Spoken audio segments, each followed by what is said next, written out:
Hello guys, आज हम बात करेंगे स्वास्थ्य की अवधारणा के बारे में। स्वास्थ्य की अवधारणा होता है कि जो स्वास्थ्य के बारे में अलग अलग लोगों ने अपनी अपनी क्या धारणाएं रखी है। सभी की अवधारणाएं जानने से पहले हम सभी की परिभाषाएं देखेंगे। इसमें जब हम पेपर में लिखते हैं तो 2 या 3 परिभाषाएं लिखना ज़रूरी होती है, तो जो आपको इजी लगे वो याद कर सकते हो। सबसे पहले यहाँ आएगी J.F. विलियम के अनुसार जो स्वास्थ्य की परिभाषा वो क्या है कि स्वास्थ्य शरीर का वह गुण है जो व्यक्ति को अधिकतम जीने और अच्छी जो सेवा है उसके योग्य बनाता है, वही स्वास्थ्य है। बेकन के अनुसार जो स्वास्थ्य की परिभाषा वो इस प्रकार है, स्वस्थ शरीर आत्मा की अतिथि भवन और दुर्बल या बीमार शरीर आत्मा का कारागृह है। वोल्टमर और एसलिंगर के अनुसार जो स्वास्थ्य की परिभाषा है वो इस प्रकार है कि स्वास्थ्य मानसिक और शारीरिक उस अवस्था को समझा जाता है जिसमें व्यक्ति शारीरिक भागों से संबंधित आंतरिक वह वातावरण से संबंधित बाहरी कार्यकलाप से पूरी तरह अपना समायोजन कर लेते हैं। जो ये परिभाषाएं हैं जो अलग अलग 4 विद्वानों के अनुसार है, तो उसके भी अनुसार सही परिभाषा क्या मानी गई है या उन सभी परिभाषाओं का जो मूल परिभाषाएं निकल के आती है वो इस प्रकार है कि उस व्यक्ति को स्वस्थ मानते हैं जो आंतरिक रूप से अपने शरीर के सभी अंगों का उचित प्रकार से संचालन कर सकता है और बाह्य रूप से अपने वातावरण के साथ सुंदर जो तालमेल है वो स्थापित कर लेता है, वही स्वस्थ व्यक्ति माना जाता है। इन सब परिभाषाओं के बाद जो वर्ल्ड हेल्थ ऑर्गेनाइजेशन या WHO के अनुसार जो परिभाषा है वो इस प्रकार है कि स्वास्थ्य केवल रोग अथवा असमर्थता या अपंगता की अनुपस्थिति ही नहीं बल्कि संपूर्ण शारीरिक, मानसिक तथा सामाजिक संपन्नता की स्थिति है।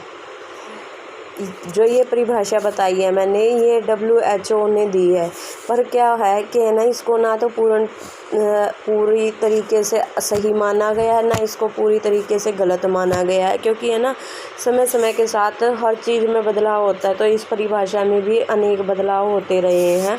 और इस परिभाषा को ना पूर्ण रूप से ना तो सही माना गया ना गलत माना गया। इसमें 3 इम्पोर्टेंट तथ्य हैं, भौतिक, मानसिक और सामाजिक, जिसमें फिजिकल, मेंटल और सोशल, ये 3 इम्पोर्टेंट फैक्टर हैं जिसके अनुसार इनको पूरी तरह ठीक भी नहीं मान सकते और पूरी गलत भी नहीं मान सकते। क्योंकि इनमें कुछ चीज़ें कवर हो जाती है, कुछ नहीं होती। चलो इसका डिस्कस अभी करते हैं। इस परिभाषा को कई बार पूर्ण रूप से नहीं माना गया, लेकिन समय की कसौटी वह परिवर्तन के साधन के रूप में यह परिभाषा आज भी महत्वपूर्ण समझी जाती है। यह परिभाषा 3 पहलुओं को हमारे सामने प्रस्तुत करती है, भौतिक, मानसिक और सामाजिक संपन्नता। लेकिन इसके साथ ही साथ जिन पक्षों को यहाँ छोड़ दिया गया है, जिसके कारण इस परिभाषा को आलोचना का सामना करना पड़ा, वे भी महत्वपूर्ण है, जैसे आध्यात्मिक संपन्नता एवं पावन स्वास्थ्य आदि। विश्व संगठन की इस परिभाषा को विस्तार से समझने के लिए हम इसके उपरोक्त वर्णित 3 आयामों का वर्णन करते हैं। जब हम भौतिक या शारीरिक और मानसिक संपन्नता की बात करते हैं तो यह भी स्पष्ट हो जाता है कि हम मानसिक स्वास्थ्य को ही निर्णायक कारक मानते हैं, क्योंकि कोई व्यक्ति शारीरिक रूप से कितना भी संपन्न क्यों न हो, यदि वह मानसिक रूप से स्वस्थ नहीं है तो वह बीमार या अस्वस्थ ही समझा जाएगा। यहाँ क्या है कि इसके पहले 2 फैक्टर लिए, फिजिकल और मेंटल। अगर हम इन दोनों को, फिजिकल और मेंटल हेल्थ को लेंगे तो क्या होगा कि अगर जब जो आदमी है, जो इंसान है, अगर उसकी हम बॉडी या फिजिकल रूप से वो ठीक है और मेंटली रूप से ठीक नहीं है, तो हम उसको पूर्ण रूप से स्वस्थ नहीं मानेंगे, क्योंकि उसमें वो पावर नहीं होगी, वो ताकत नहीं होगी कि वो अच्छे से समझ पाए, सोच पाए। इसीलिए वो पूरी तरह से हेल्दी नहीं है या ठीक नहीं है, स्वस्थ नहीं है। इस प्रकार स्वास्थ्य मानसिक और शारीरिक दोनों प्रकार की उस स्थिति को समझा जाता है जिसमें कोई व्यक्ति शरीर के विभिन्न अंगों से संबंधित समायोजन आंतरिक रूप से करता है और बाह्य रूप से वह चारों ओर के परिवेश से तादात्म्य स्थापित करता है। इसलिए किसी भी मनुष्य के सामाजिक स्वास्थ्य के स्तर का मापन उसकी व्यक्तिगत भावनाओं के आधार पर नहीं होता, अपितु दूसरों की खुशहाली या संपन्नता पर पड़े प्रभाव के मापदंड से मूल्यांकित किया जाता है। अतः हम कह सकते हैं कि यह तीनों कारक एक दूसरे से अलग न होकर एक दूसरे के पूरक हैं, एक दूसरे में निहित है, जैसा कि ऊपर चित्र में दिखाया गया है, जिसकी मैं फ़ोटो लगा दूंगी।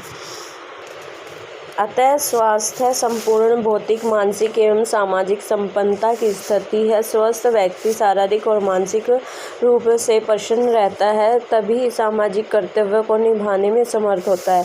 यहाँ क्या बोला है जो WHO की टीम ने इस हेल्थ के बारे में यही बोला है कि है ना, इंसान का मेंटली और फिजिकली ठीक होना बहुत ज़रूरी है। अगर इंसान फिजिकली और मेंटली ठीक होगा तभी वो पूर्ण रूप से ठीक हो पाएगा।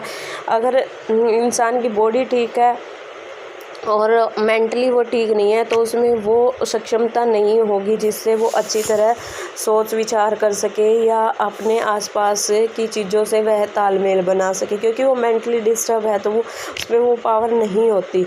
और इसके अतिरिक्त तीसरा फैक्टर है सोशल, सामाजिक, कि हमें ना ये नहीं है कि हम मेंटली ठीक हैं और हेल्दी भी हैं बॉडी से, बट हमारे तीसरा फैक्टर जो इफ़ेक्ट करता है वो होता है सोशल, जो सोसाइटी होती है। अगर हम अपनी सोसाइटी में ये नहीं देखेंगे कि हमारी सोसाइटी में क्या हो रहा है, अच्छा हो रहा है, बुरा हो रहा है, तो क्या फ़ायदा उससे हेल्थ का। हम हर चीज़ में इन्वॉल्व होंगे तभी हमें पता चलेगा कि हम हेल्दी हैं, उस हर चीज़ के बारे में हम इन्वॉल्व हो सकते हैं या नहीं हो सकते। यही है बस इसका, ये तीन फैक्टर ज़रूरी हैं और ये तीनों फैक्टर के बारे में डिस्कस हो गया और ये तीनों हेल्थ के लिए बिल्कुल ठीक माने गए हैं। Thank you for watching.